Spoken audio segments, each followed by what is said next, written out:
Fuel supply. Every car has an engine that makes it run.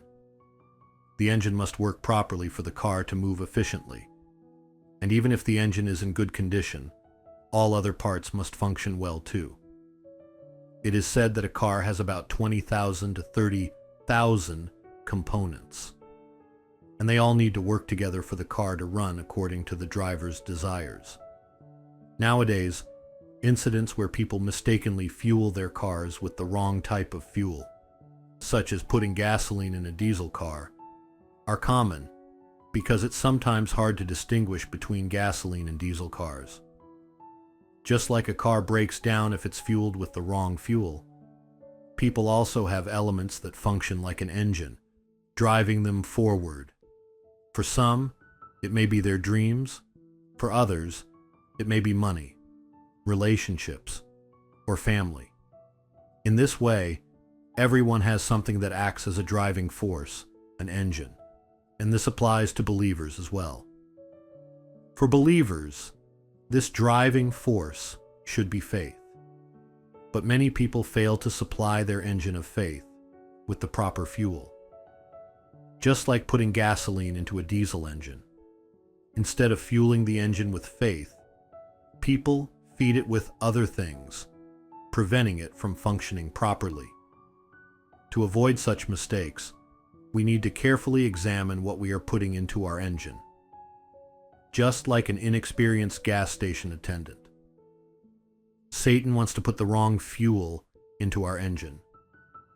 Sometimes we fall into the trap of feeding our engine with other things, driven by our desires. Whatever the cause, when this happens, we are forced to take the car to the mechanic, whether we like it or not, and pay for the repairs. Yet many people don't think about taking their car to the mechanic until it completely breaks down. If the problem were as visible as with a car, we would rush to the mechanic immediately. But because we can't see it, we often ignore it until it comes to a complete stop.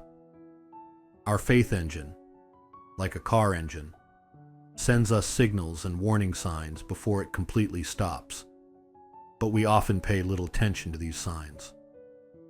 Then, one day, when the engine stops, we find ourselves riding in a different car altogether.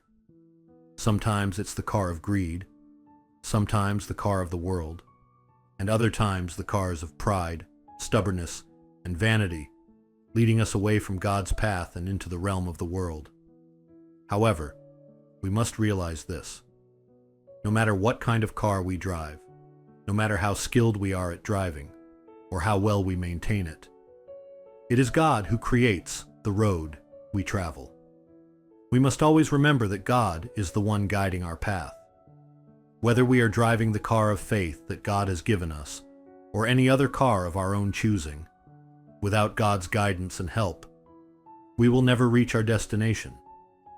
Therefore, we must take a moment to reflect on what kind of car we are driving.